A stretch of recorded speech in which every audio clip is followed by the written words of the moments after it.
आवाज की दुनिया के दोस्तों, कैसे हैं आप लोग? मैं उम्मीद करता हूं आप लोग अच्छे होंगे और अपनी जिंदगी का निर्वाण बड़ी खूबसूरती और हंसी खुशी के साथ कर रहे होंगे। आज हम बात करेंगे सनी देओल के बारे में। सनी देओल बहुत लोगों की पसंद हैं और उनकी जो फैन फॉलोइंग है वो एक अलग किस्म की है। और जो उनके फैंस हैं वो अलग एक दिशा है उनकी फिल्मों की। उस प्रकार के उनके फैंस हैं और वो इस तरह के उनके फैन मतलब प्रशंसक हैं कि वो उनके लिए कुछ भी कर सकते हैं। इस तरह के जो फैंस होते हैं ना, वो टेम्पररी फैन नहीं होते, वो परमानेंट फैंस होते हैं। यानी वो आपके फैन बनेंगे ना एक बार, इस तरह के लोग तो हमेशा के लिए बन जाएंगे।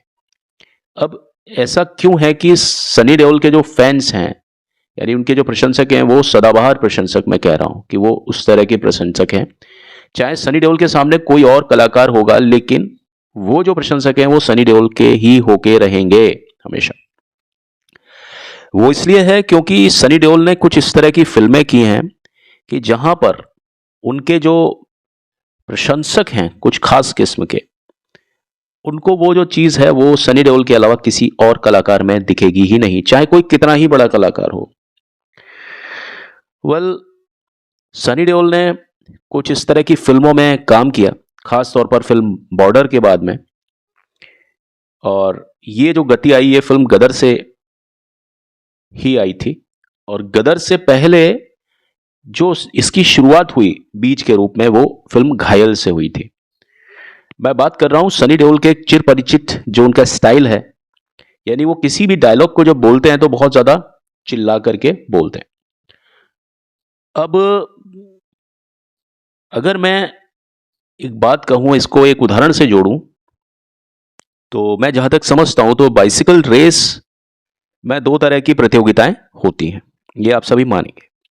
एक तो होती है फास्ट साइकिल रेस, यानी एक तो होती है कि भाई आप साइकिल को बहुत तेज चलाते हैं, एक रेस तो इस तरह की होती है। लेकिन उसी साइकिल से एक दूसरी तरह की रेस भी होती है जिसको हम बोलते हैं स्लो साइकिल रेस। यानी इसमें जो विजेता होता है स्लो साइकिल में, वो वही व्यक्ति होता है जो बहुत धीरे धीरे करके, यानी जो आखिरी में उस स्थान तक पहुंचता है, जो रिबन जो टच करता है क्लाइमैक्स लाइन को, जो बिल्कुल आखिरी में पहुंचता है, जो साइकिल चलाने वाला उस रिबन को बिल्कुल आखिर में जाकर के छूता है, वही उस रेस में विजेता घोषित कर दिया जाता है। अब आप कहेंगे कि साहब मैं साइकिल की बात कहां से लेकर के आ गया? कहने का मतलब है कि एक अच्छा जो रेसर होता है, जो साइकिल में दौड़ लगाता है, वो फास्ट के साथ साथ स्लो साइकिल चलाने में भी निपुण होता है। और जब वो स्लो साइकिल चलाने में निपुण होता है तभी हम उसको एक अच्छा रेसर मानते हैं। अगर हम फिलहाल साइकिल रेसिंग को हटा करके उसकी जगह क्रिकेट या रेसलिंग, क्रिकेट या कुश्ती, इस तरह की चीजों की बात करें, तो वहां पर भी यही सिद्धांत है कि जिसका डिफेंस अच्छा है, तो ये मान के समझा जाता है, ये मान लिया जाता है कि जिसका डिफेंस अच्छा है क्रिकेट में या रेसलिंग में, फिर उसका अटैकिंग भी प्रभावशाली होगा, ये संभावना बहुत ज्यादा होती है। मगर जिसका सिर्फ अटैकिंग ही अटैकिंग तेज है, उसको कहीं ना कहीं आगे जाकर के दिक्कत जरूर आएगी। यानी जिसका अटैकिंग बहुत तेज है, हो सकता है उसका डिफेंस उतना तेज ना हो। जबकि हर तरह की कारीगरियों में, हर तरह की विधाओं में, हर तरह की कलाकारी में, हर तरह के खेल में, हर तरह की एक्टिंग में आपको डिफेंस भी आना चाहिए, सिर्फ अटैकिंग नहीं होना चाहिए। सनी देओल का अगर देखा जाए तो अटैकिंग बहुत अच्छा है। अटैकिंग का मतलब फिजिकल एक्शन के अलावा उनके डायलॉग बहुत ज्यादा एग्रेसिव होते हैं, यानी अटैकिंग डायलॉग होते हैं। वो चिल्ला करके बोलते हैं हर चीज को, या उनसे कहा जाता है कि आप चिल्ला करके बोलिए। यह हुआ एक अटैकिंग चीज। मेरे ख्याल में सनी देओल को चिल्ला करके अगर आपने किसी फिल्म में नहीं देखा, तो आप समझ लीजिए कि सनी देओल एक घाटे का सौदा हो जाएंगे। क्योंकि लोग कहेंगे कि साहब सनी देओल तो चिल्ला ही नहीं रहे हैं इस फिल्म में, तो हमारी जो टिकट है जो हमने खरीदी है उसकी कीमत वसूल नहीं हो पाएगी। लोगों के दिलो दिमाग में सनी देओल की एक्टिंग मतलब सनी देओल का चिल्लाना, सिर्फ यही तक बात रह गई है। अब ये आदत या ये अदायगी उनमें, यानी सनी देओल में शुरू से नहीं थी। लेकिन इसकी जो शुरुआत है वो हुई थी फिल्म, जैसा कि मैंने आपको बताया, घायल एक फिल्म आई थी शुरू में, बहुत अच्छी फिल्म थी और उसका एक सीक्वल भी बन चुका है अभी 3-4 साल पहले। तो वो जो घायल स्टार्ट वाली आई थी, ओरिजिनल घायल, वो 1990 में आई थी, जिसे निर्देशित किया था राजकुमार संतोषी साहब ने। और वो जो चिल्लाने का जो बीज जो बोया गया था, वो राजकुमार संतोषी की ही देन थी उनमें। वो बीज था उस समय। कुछ कुछ जगह पर वो बहुत ज्यादा एग्रेसिव होते हैं उस फिल्म में, लेकिन वो डिमांड के हिसाब से है कि उस फिल्म में बहुत ज्यादा हाई डिमांड है कि वो जो उनका जो पात्र होता है, सनी देओल जो निभाते हैं अजय, वो इतना ज्यादा परेशान हो जाता है, इतना ज्यादा परेशान हो जाता है कि उसको मजबूरी में चिल्लाना पड़ता है। उनकी जगह पर, उस पात्र की जगह पर अगर उस फिल्म में कोई और भी होता तो वो उतना ही ज्यादा चिल्लाता। ये हमें महसूस हो जाता है उस फिल्म को देखने के बाद में कि वो पात्र कितना ज्यादा मजबूर है कि वो जब तक चिल्लाएगा नहीं तब तक उसकी आवाज को सुना नहीं जाएगा। ये चीज उस फिल्म में स्थापित की गई थी। लेकिन उसके बाद में सनी देओल नाम का जो पौधा था वो पेड़ बना, और इतना जबरदस्त पेड़ बना कि अगर मैं ये कहूं कि वो रेडवुड ट्री बन गया। और उसके बाद में ये चिल्लाने का जो काम था ना, ये बदस्तूर जारी रहा। और इसमें बढ़ावा दिया डायरेक्टर अनिल शर्मा ने, जिन्होंने फिल्म गदर को, और उसके बाद कई फिल्में आई हीरो और इस टाइप की फिल्में, जिनमें सनी देओल का सिर्फ चिल्लाने का ही काम था। और जब तक सनी देओल चिल्लाते नहीं थे तब तक लगता ही नहीं था कि सनी देओल कोई एक्टिंग कर रहे हैं। लेकिन इस फिल्म से पहले भी कई फिल्म आई थी, जैसे जीत एक फिल्म आई थी, या जैसे अर्जुन पंडित आई थी। अर्जुन पंडित तो खैर एक बहुत अलग टाइप की फिल्म थी, बहुत अच्छी स्टोरी थी उसकी। और जीत भी एक अच्छी थी कमर्शियल फिल्म, लेकिन उसकी जो कहानी थी वो घिसी पिटी कहानी थी। लेकिन चिल्लाना उन फिल्मों में भी था। लेकिन गदर में बहुत ज्यादा ये सारी चीजें हो गई, और गदर के बाद तो आप देखिए कि ऐसा लगता है कि सनी देओल का मतलब सिर्फ चिल्लाना है, यानी उनकी एक्टिंग मतलब सिर्फ चिल्लाना। इन सब फिल्मों से पहले एक फिल्म और आई थी जिसका नाम था घातक। घातक में चिल्लाना बहुत ज्यादा था, लेकिन गदर को देखते हैं तो हम शायद चिल्लाने के मामले में घायल को भूल जाते हैं।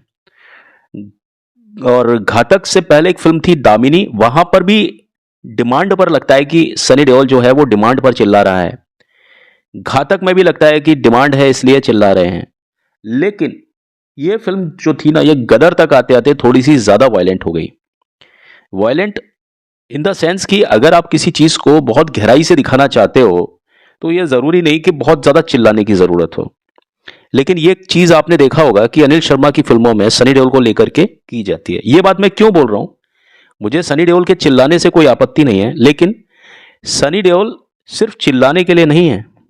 ज्यादातर लोग सनी देओल को उन फिल्मों से जानते हैं जिनमें वो बहुत ज्यादा लाउड हैं, यानी जिनमें वो बहुत ज्यादा चिल्ला रहे हैं। आजकल की जो जनरेशन है, जो सनी देओल को सिर्फ 20-25 साल पुरानी जो जनरेशन है, वो शायद सनी देओल को सिर्फ उनके लाउडर एस्पेक्ट से, यानी चिल्लाने वाले तरीके से ही जानती है। ये मैं देखता भी हूं, समझता भी हूं।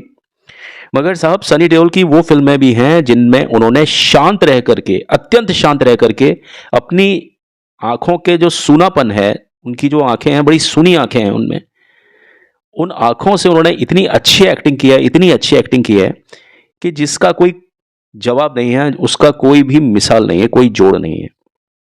और ये एक्टिंग उनसे करवाई थी साहब।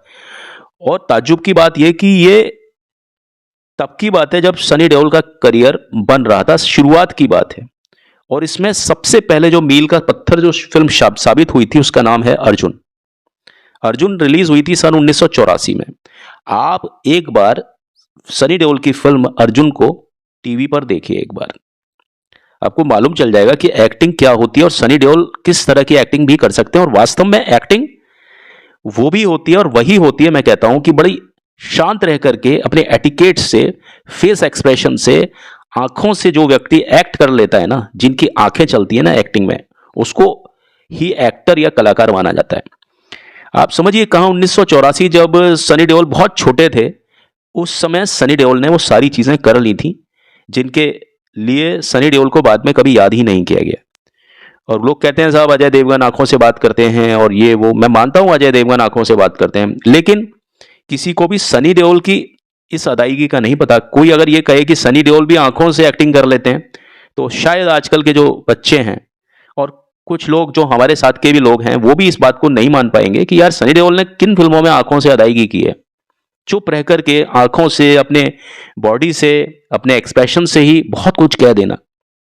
तो इसकी शुरुआत हुई थी, जैसा मैंने आपको बताया, फिल्म अर्जुन से, जो कि रिलीज हुई थी 1984 में। मगर अफसोस की बात यह है कि इस तरह की फिल्में उन्हें उनके करियर की स्टार्टिंग में ही मिल पाई।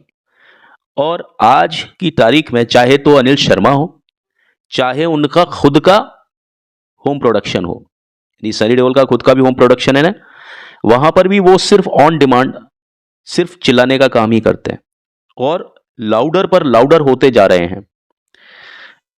एक अच्छा कलाकार लाउड के साथ में मीडियम पर भी काम करता है। मीडियम जो डायलॉग डिलीवरी होती है वो भी करेगा, और बिल्कुल लो डायलॉग डिलीवरी भी करेगा। और कई बार तो ऐसा होगा कि कुछ कुछ एक्शन ही बताएंगे उसके बारे में सिर्फ, और वो एक भी डायलॉग अपने जुबान से नहीं बोलेगा। इस तरह के कलाकार कुछ हुए हैं हमारी इंडस्ट्री में, जैसे कमल हसन हैं, जैसे नसरुद्दीन शाह हैं, जैसे अमिताभ बच्चन हैं। उस तरह के जो कलाकार हैं, ऐसी एक्टिंग को ही वास्तव में लंबे समय में ऐसी एक्टिंग को ही याद किया जाता है। आप देख लीजिए, जो भी कोई कलाकार कालजयी हुए हैं वो इसी प्रकार के कलाकार हैं। मुझे अफसोस होता है कि सनी देओल को कभी भी कोई इस तरह के काम क्यों नहीं देता, जैसे काम उन्होंने बहुत पहले करके छोड़ दिए थे साहब। और अर्जुन फिल्म कोई अकेली फिल्म नहीं है जिसमें उन्होंने ऐसा ही काम किया था। सनी देओल की कुछ और फिल्में भी हैं जो कि समस्या मूलक, यानी फिल्म जो होती हैं, जो समस्याओं पर, बहुत गहरी जो समस्याएं होती है ना हमारे समाज में, उनको लेकर के बनाई गई थी एक समय पर। और वो बहुत ही उच्च कोटि की फिल्मों में आती हैं, जो कि सामाजिक पृष्ठभूमि पर आधारित फिल्में थी, जिनका समाज पर बहुत ज्यादा गहरा असर हुआ था, क्योंकि वो सामाजिक मुद्दों पर ही आधारित फिल्में हुआ करती थी, जो कि पूरी तरह से सोशल रिफॉर्म्स के लिए थी, और शायद कमर्शियल एंगल उसमें था ही नहीं। इस वजह से वो फिल्में आई गई हो गई, लेकिन फिर भी वो फिल्में आज आप देखिए कितनी ज्यादा हाई ऑन डिमांड है, कि आप अगर बात करेंगे ना कि भाई ये समस्या के ऊपर हमने नई फिल्म बनाई है, ये फिल्म बनाई है, आप एक बार सनी देओल की उन फिल्मों की बात कीजिएगा जिनका नाम मैं आपके सामने अभी लेने वाला हूं। तो सनी देओल की कोई इन फिल्मों को जो देखेगा ना, जिसमें उन्होंने क्या लाजवाब एक्टिंग की है। और एक्टिंग का मतलब मैंने फिर बताया आपको कि हमेशा मुंह से बोलना ही नहीं होता कि जिसने मुंह से बोल दिया उसको एक्टिंग बोलते हैं। नहीं साहब, एक्टिंग वो भी होती है जो चुप रह के की जाती है। एक्टिंग वो भी थी जो चार्लिस चैपलिन ने की थी। एक्टिंग वो भी थी जो पुष्पक पे कमल हसन ने की थी। ठीक है, एक्टिंग वो भी थी जो श्रीदेवी ने सदमा में की थी, है ना। बहुत सारी एक्टिंग के तरीके ऐसे होते हैं। एक्टिंग वो भी थी जो कोशिश फिल्म में संजीव कुमार और जया बच्चन ने, जो उस समय जया भादुड़ी हुआ करती थी, उन्होंने की थी। तो एक्टिंग वो भी होती है जो चुप रह करके की जाती है। मगर अफसोस इस तरह की फिल्में आज की तारीख में नहीं चलती है, ना बनती हैं। और सनी देओल से तो आप भूल जाइए कि कोई इस तरह की एक्टिंग या इस तरह की फिल्म की कोई कामना भी करेगा। ये एक बड़ा ही अजीब सा दौर चल पड़ा है। तो मैं उन फिल्मों के कुछ नाम बता देता हूं आपको। कुछ उनके फिल्में हैं, उनको आप कभी जरूर देखिएगा, टेलीविजन पर देखिएगा, कभी यूट्यूब पर देखिएगा, और फिर जरूर इस चीज के बारे में सोचिएगा जो कुछ मैंने आपको बताया है। हो सकता है बहुत लोगों को पसंद ना आए मेरी ये बात, लेकिन आप फिर भी जब इन फिल्मों को देखेंगे जिनके बारे में मैं बात करने वाला हूं ना, आपको मेरी कही हुई बात पूरी तरह से अक्षरशः समझ में आ जाएगी। अब इन फिल्मों के अगर आप नाम नोट कर लें तो बड़ी अच्छी बात होगी। जैसा कि एक फिल्म मैंने बताया, शुरुआत हुई थी अर्जुन से। अर्जुन 1984 में, साल इसलिए बताता हूं क्योंकि एक ही नाम की फिल्में कई बार अलग अलग समय पे आ जाती हैं। तो अर्जुन 1984, एक फिल्म उनकी आई थी डकैत, है ना, 1986। सवेरे वाली गाड़ी, वो भी 1986 में आई थी। और एक फिल्म आई थी यतीम, जो 1988-89 में आई थी, जेपी दत्ता के साथ में थी, भारती राजा के साथ में उनकी फिल्म थी, राहुल रवेल के साथ में उनकी फिल्म थी।